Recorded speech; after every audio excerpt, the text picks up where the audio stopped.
Good morning, Claremont Center for Spiritual Living. I'm Reverend Tracy Earlywine and delighted to welcome you to our online service today. Please know that wherever you are on your spiritual path, you are welcome here. We are a community that comes together to remember the truth of who we are. We are magnificent spiritual expressions in this world, and it is good to know that and to be reminded. So thank you all for coming and joining us this morning. I want to remind you that our practitioners are available for prayer support. You can reach them via email or phone. You can call the office or look in your e-blast, the weekly messages that we send out, and find their phone numbers. What they want to do is know the truth for you in whatever area of your life you would like support in. We are always growing and developing and thriving, and it is good to have support. So do reach out. We are happy to support you in prayer.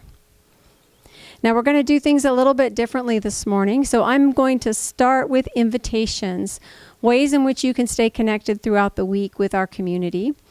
The first one is Wednesday nights. We have a conference call meditation done by Neysa Burrous, our practitioner, who does a lovely, peaceful meditation every Wednesday at 6:15. That phone number link is on our website and in our e-blast that comes out on Tuesdays and Wednesdays.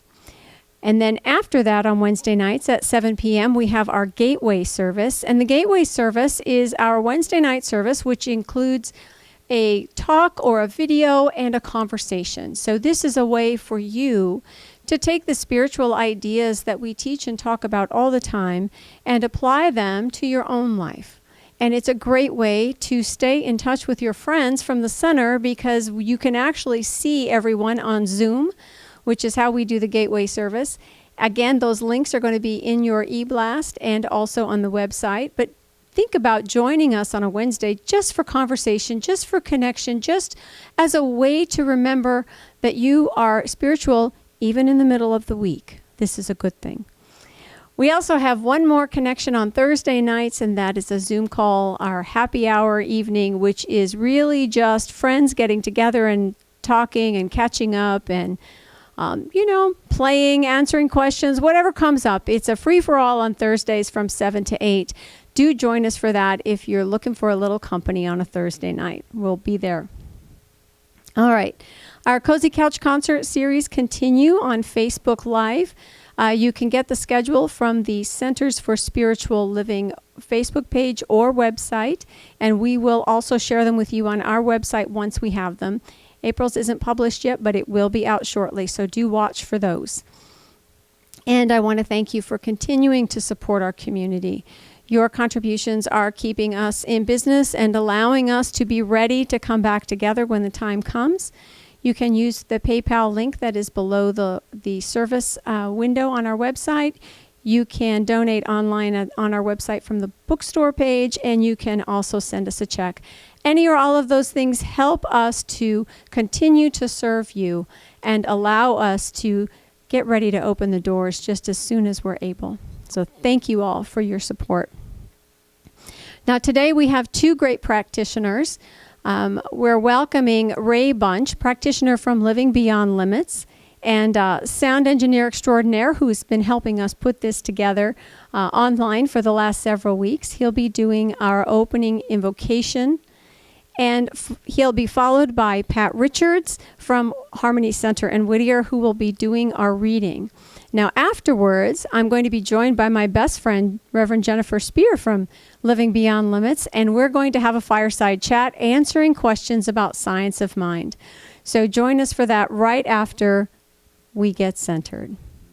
So I'd like to invite you to take a moment and simply breathe, and if you're comfortable right where you are, close your eyes and let the sound of the bowl take you a little deeper.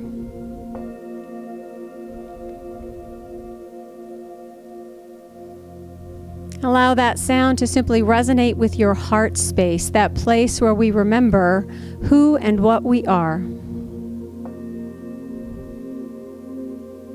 And simply sink into that feeling of peace and oneness.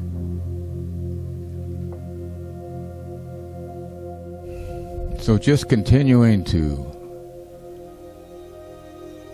move into that part of ourself that we know is absolute pure spirit.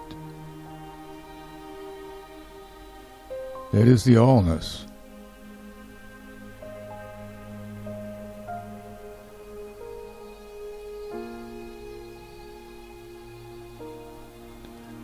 What I know is God is all there is. There is one life, one power, one source, one energy. There is one creative cause. There is one intelligence, one mind. And that I have access to this mind, this intelligence, and this wisdom. And through my spiritual center, I have contact.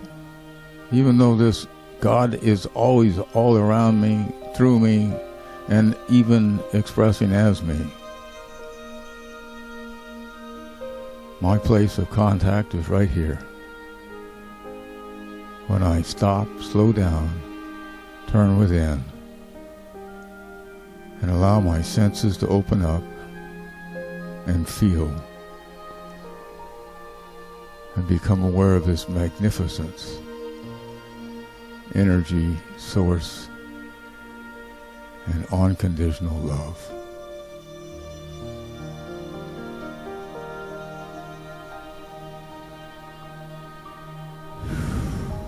And how good that feels, and how wonderful that is to have. So right now I bless this service. I bless our speakers. I bless everything that's going on here and everything that's going on where you're at. I bless you, your lives, the people you know and love, everything around you. I bless all forms of religion.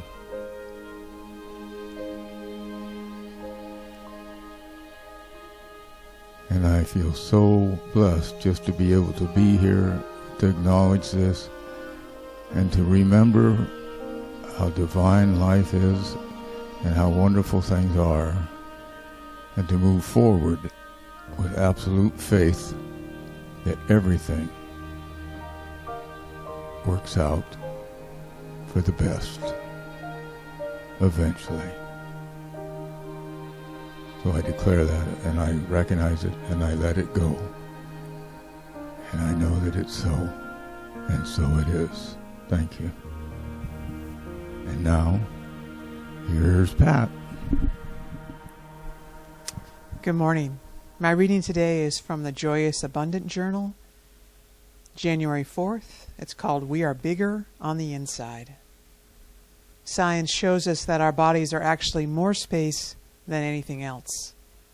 Dive deeply into the center of our own atoms, and all we find is empty space, proportionately vaster than that between the planets of our solar system. What is at the center of all this space? The ancient mystics taught the practice of the presence of the One in everything.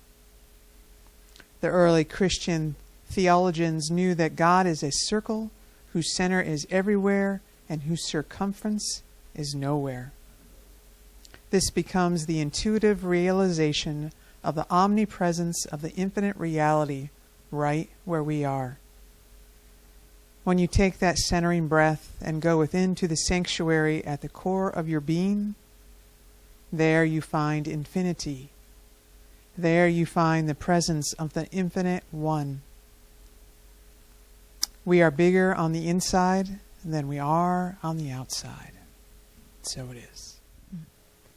Thank you both. That was perfect. At this time, I'd like to invite you to join me in front of the fireplace with Reverend Jennifer. Hi, I'm Reverend Tracy. And I'm Reverend Jennifer. And we're having so much fun. We are so excited to be here today to answer questions about science of mind together. And I'm going to start. These are questions that you have sent in, and we hope that we're able to tell you a little something that you can take home with you. So here we go. First question, I do affirmations. Why do bad things still happen to me? So here's what I know. We are both human and divine. In other words, this human experience that we're living, this world that we live in is very real, and our responses are authentic. And what the spiritual life does for us, what affirmations do for us, is remind us that we are spiritual and that there's more to life than what we see. And so affirmations are a way of shifting the way that we think so that we might approach situations differently. In other words, this spiritual life does not stop all bad things from happening to us. What it does do is it lets us know that no matter what happens, we're going to be okay. It gives us the tools to see differently, to understand differently, and it does change what happens in our world because we change. So if I'm using an affirmation that reminds me that love is real and it's part of my life, then I'm less likely to go into a conversation looking for a fight. You know people that do that, right? They look for a fight. And so if I go in and I'm approachable and I'm coming from a really soft, good place, then that conversation is going to go very differently than if I am feeling threatened or sad or scared. And that's what shifts. I shift. The world doesn't shift. I shift, and I can deal with things much better. Nice. Anything to add? I do. I have something to add that affirmations, I think, are a tool that help change our beliefs, but the law of correspondence, the law of attraction, really acts on our most deeply held beliefs. So using that affirmation is a conscious thought where the law is acting on our subconscious thoughts. It helps change the subconscious, so we use the affirmation over and over and over again so that it actually changes our beliefs and our expectations and the way we come to life, which then brings something new into our life. But it's a process. It is a process, and it doesn't guarantee that nothing negative will ever show up again, but it does mean that we will have a totally different experience with it, and we won't have as much negativity that we sort of brought on ourselves because of how we were looking at things. We've changed the way we look at things. Yes. Okay, my first question. Does it make a difference the way we pray, and why do we pray the way we do?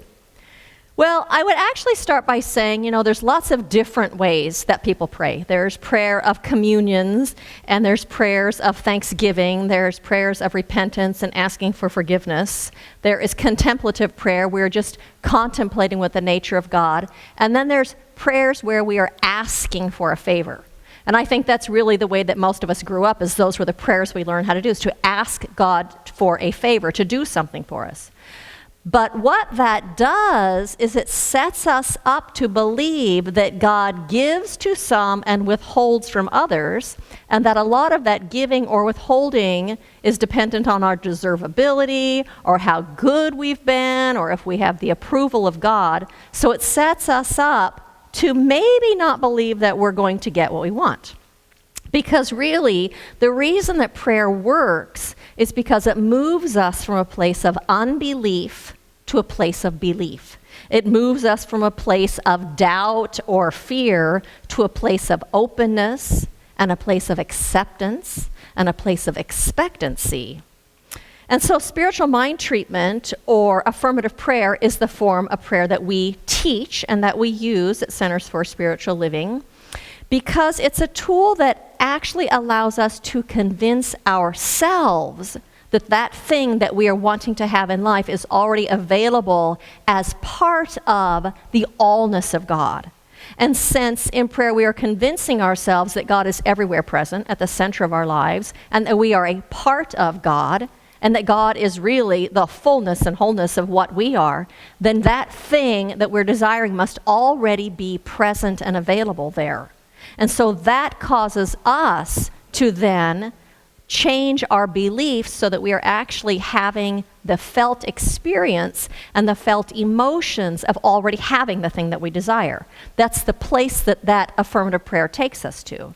And then there's this law of correspondence. Then the outside comes to correspond with the inside, with our new way of thinking. Mm-hmm. Do you have anything to add? Sure. Give a minister a microphone. We always have something to add. I think that makes perfect sense, and I see the word align as really important here. What we're doing is reminding ourselves that the spiritual nature of life is always present, and we are part of that. And if I am part of that, then all good has already been given. I don't have to ask for anything.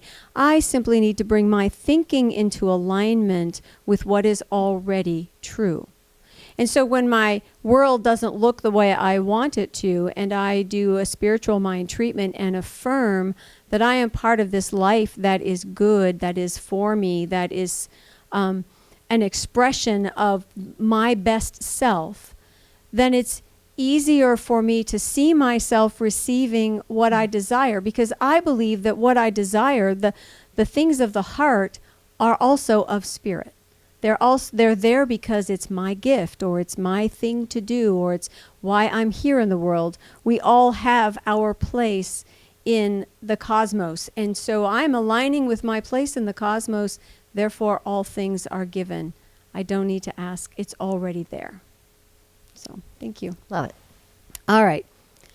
One of the questions we got was, how can good come from the pandemic? You know, we say life is all good, that God is all there is, and that's love and wonderfulness, and yet we have things in the world that don't seem so wonderful. So how in the world can this be good?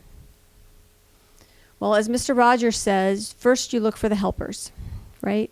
So whenever there is a tragedy, a trauma, a difficult situation, some event that disrupts the normal order of things, the first thing we do is look for the love. Where is love being expressed? Because love is the greater truth.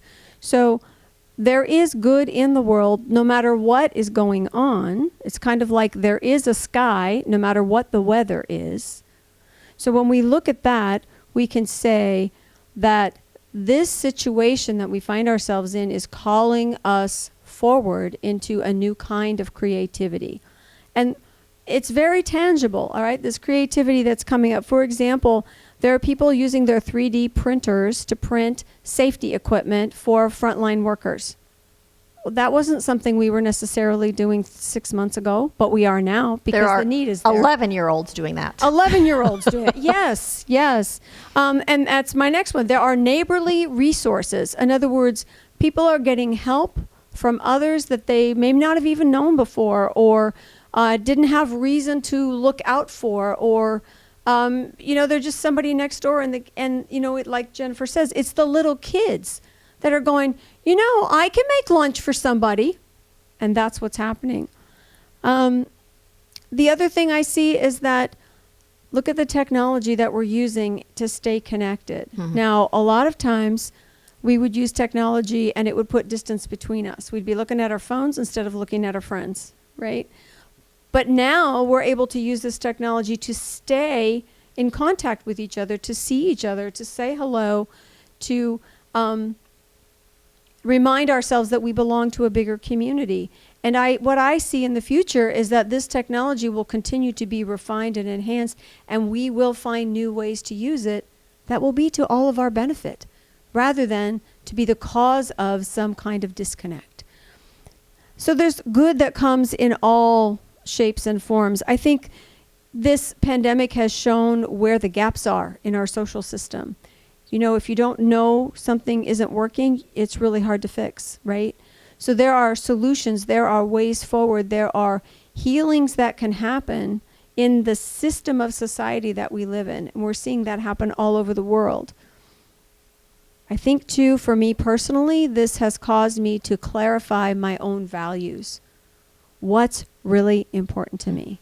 The first week it was about, I can't go out to dinner. Are you kidding me? This is crazy. I don't cook at home every night. Now what am I going to do? That's gone. Now it's really about, all right, there are people I haven't talked to in several weeks. I want to reach out to them. Calling them on the phone is more important to me than being active in some social activity out there on the weekend. I want to connect to the people who matter to me. I know better what matters to me, because so many things I had been taken for granted, and now I know what's important. So I see this kind of good coming out of this situation, and I think it will only continue. I don't think we even know yet how much good has happened in this. I agree. But I'm still saying we're staying home for dinner again tonight and then doing the dishes. But I do have just a couple things to add to that Yes. that I really like. Some of the things that I see that I think that are so amazing that have come out of this pandemic is scientists across the entire world working together and collaborating and sharing information instead of holding on to that information for it to be published in a scientific journal so that they get their name on it. This is a first. I hear people all over the place for the very first time having a recognition of our interconnectedness with each other. Yes. And we live in that awareness of oneness and that we're all connected and part of this whole. There are many people that's never crossed their mind that are realizing how connected we are all to each other. And the last one is just that I think, because I'm sure you've seen so many jokes, mostly on Facebook, is how much appreciation there is for teachers. Oh my People gosh. having to teach their own children at home, but how much appreciation there is Yes. for so many people we haven't given a second thought to, the people that work in the grocery stores or the people that work in the restaurants or the people that deliver the food to the restaurants, how much appreciation there is for Yes. each other that we weren't in before. So all of those things to me are pieces of good coming forward Yes, from this. absolutely. Absolutely. Okay, my second question. There are times when we as humans have the need to give space for our feelings and emotions. This is a meaningful and valuable act of self-care. How does our philosophy address the feelings as they arrive, and how can affirmative prayer address the negative or unfavorable emotions without negating their existence? And so, first of all, I would say that, we are human beings and we have emotions and we have reactions to life, but emotions are meant to pass through us. And so I don't think the problem is ever having the emotion. I think the problem is when we get stuck in an emotion. When you get stuck in anger or when you get stuck in fear and you can't move out of it. So it's normal to feel happy and to feel sad and to feel fear and to feel sadness. So when you're experiencing sadness or grief, say, all that means is that that thing is important to you and there's a sense of loss around it. Perhaps you feel fear because there's a car hurtling towards you, but that fear is actually serving you because it causes you to get out of the way. It keeps you safe. So there's fear that tells you that boundaries have been stepped on. There are fears that keep you safe. So the problem with a fear is when it becomes immobilizing, instead of it being life-serving, when it becomes life-depleting and we get stuck in it. Or when you get angry, say, at your spouse or somebody in your life and you can't get out of the anger. And what I would say, what's happening when you can't get out of an emotion like that, because emotions are meant to move through us, is there's a story that you're telling yourself. And the story is the things that's keeping you stuck. Like, maybe you're making up a story because you're mad at your spouse. He's always like this and is never nice, or I knew I was just a piece of garbage not worth being loved, or whatever your story is, that's the thing that's being called to heal.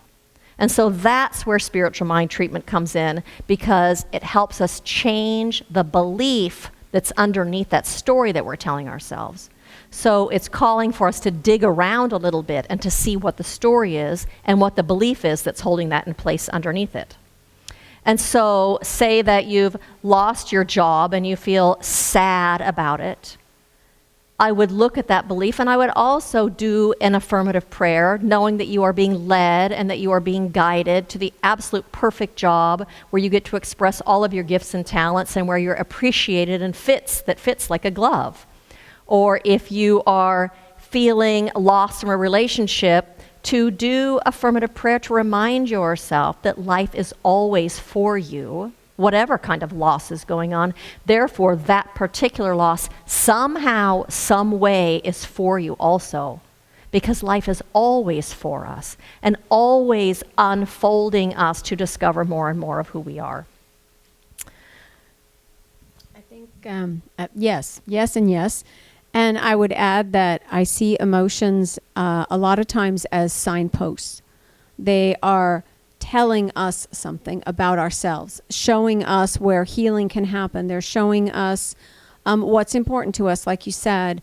Emotions are also part of the human fuel. In other words, right? Even if you're angry, you're energized, right? And if you're really happy or joyful, you're energized. So it's all energy, and what we're able to do when we are willing to recognize the emotions that we have and understand the story that goes with them, then we are able to make a new choice.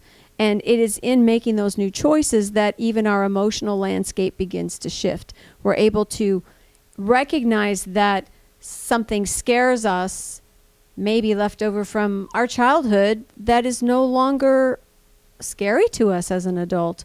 So we don't have to react or respond the way we always have.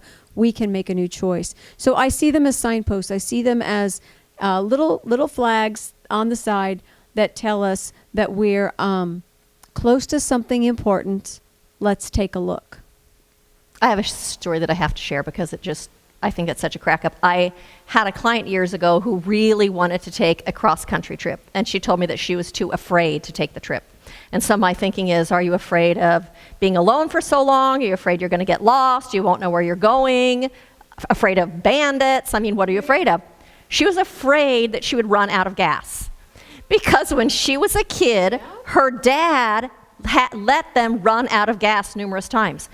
She wasn't in her dad's old car, and she has a perfectly functioning gas gauge in this car, but she was still afraid. So that's what you're talking about when you say, it's something, what is left over from my childhood that's causing me to be stuck in this emotion. Right. And we can change it. So, right. And so we can change it. I forgot my microphone, but that's okay. Is it your turn? I think it's your turn. Yes, but we're wrapping up. We have to wrap it up. That was fast. I know. So, all right. Well, I am. I'm going to You do one and I'll do one. All right. I'm going to do the one that we always get. And this has come in from numerous people. How do I explain science of mind to my friends and family? Oh. They think it's Scientology. They think it's a cult. How do I tell them what we are? Well, this is what I usually say. We believe in oneness. We teach oneness, that there is a spiritual nature to all of life, and we are part of that. We are not separate from the divine, whether we call it God or by some other name. There is something bigger than our human experience going on in our lives as our lives. So that is the first thing that we do.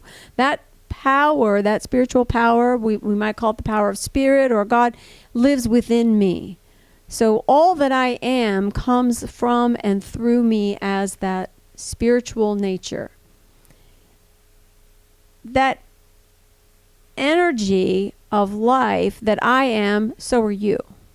There is a unifying force, and even scientists tell us this now. There is a unifying force underlying all life, that same substance that we are all made of, that all things are made of. And so in that oneness, it means that you and I are not so different. Now, we also teach that there is a lot of variety in life. You know, there's not just one kind of flower. There's not just one kind of person. But we are all expressing life. We are all still living. Yes. So we teach that, and we teach love. We teach that because we are all of one life, then love is the truth of who we are.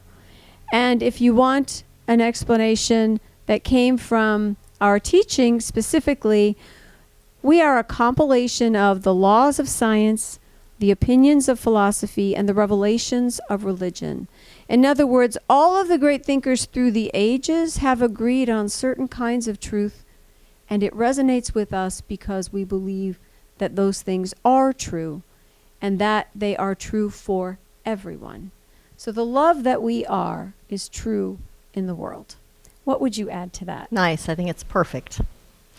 The only thing really that I would add, of course, because I still would always have something to say, is sometimes we feel like we're the only ones that believe that. Yeah. And what it's really called is we are a panentheistic religion, and that means that God expresses as everything. And Hinduism is a panentheistic religion. So it makes us feel like we're not so weird and we're not so alone. And my favorite story out of Buddhism is that God created the world by exhaling, and that exhalation became everything. That God is unfolding itself as everything is how we teach it. So, yeah. Exactly. Yeah. I love that. The rest is just vocabulary. It's true, isn't it? It's true. All right, I'm going to do one more, and then we're going to close it up. It says, how do I neutralize my negative mental attitude that I'm not worthy to have a happy and joyful life? Well, I would start out by saying that not worthy to have a happy and joyful life is a learned idea. It's not something that you came into this world with. It's something that somehow you picked up or somebody told you. And so affirmations, which brings us full circle to the question of affirmations. Using an affirmation that I deserve to be happy, I deserve to have a joy-filled life, and the spiritual practice of meditation and prayer helps you realize that you are more than your ideas and more than who your parents told you were, or who society tells you that you are, but that you are part of the whole. And as part of the whole, you realize also that everybody else is a part of the whole, and that means really that we are all deserving, of the good. And it also makes me think that Ernest Holmes says God is more fully expressed in the person who lives a full life and who lives largely than the person who lives smally. So really, the more that we experience and express and the more good that we bring into our lives, really, the more fully Spirit is expressing. And that, to me, is the desire of Spirit. The only desire that Spirit has is to express itself fully as all that it is. And I'm not going to add anything to that. I think I'm just going to take us into a closing prayer. Perfect. All right, so if you will, join us. Take a deep breath and close your eyes. And we start by remembering that there is only one presence, one power, one energy of all life that we call God, that we call by many names, and that shows up as wisdom and clarity, shows up as beauty and peace. This spiritual energy is the love that life is, always giving to itself, always wanting only the highest and the best of all. And this energy of life is my life. It is the life of everyone listening to my voice. It is the life of everyone on this planet. This energy of life is only one, showing up in, through, and as each one of us like light refracted through a prism. Each of us showing up as different colors, different tones, different brightness, and yet all reflecting that same light, that light of the one. And so what I know for each and every one of us is that as we become more aware, more conscious of the life that we are, the love that is our truth, the peace that lives within our hearts, then we too express Spirit more fully in this life.